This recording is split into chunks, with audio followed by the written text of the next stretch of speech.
அவன் பிராமணனா பிறந்து பிரயோஜனமே இல்லாத போயிடுது.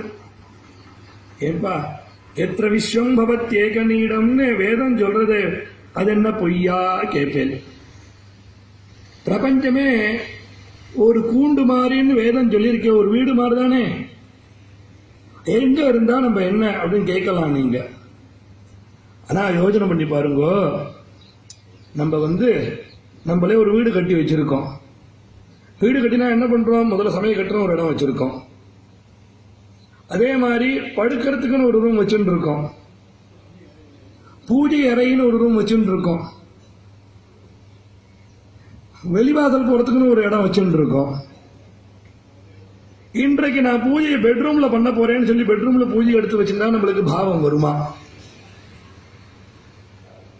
இல்ல சமையலை நான் வேற இடத்துல பெட்ரூம்ல மாத்திக்கிறேன்னாக்கா சமையல் பண்ணினா சாப்பிட்டா சரியா இருக்குமா? அது எங்க எது பண்ணணுமோ அங்க பண்ணினாதானே அழகு.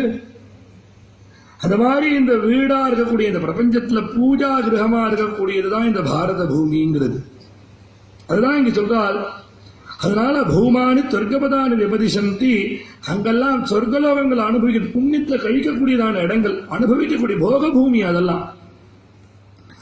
பாரத பூமி தான் உன்னதமான கர்மாக்கு உகந்ததான பூமின்னு சொல்லி இந்த 9 வருஷத்தையும் வர்ணிச்சென்று கொடுத்தால், அந்த நவஸ்வபி வருஷேஷு, அந்த 9 வருஷங்கள்ல பகவான் எப்படி எப்படி அந்த இடத்துல இருக்கக்கூடிய ஜனங்களுக்கு அனுகிரகம் பண்றாங்கிறத சொன்னால், ஹிலாவிரத வருஷத்துல பகவான் பவானியோட சேர்ந்து சங்கர்ஷணமூர்த்தி ஆராதனம் பண்ணிக்கொண்டு பரமேஸ்வரன் அங்க இருக்கக்கூடிய பக்தாளுக்கு அனுகிரகம் பண்ணிட்டு அங்க பிரகாசிக்கிறாள்னு சொன்னா, ஹிலாவிரத வருஷத்தினுடைய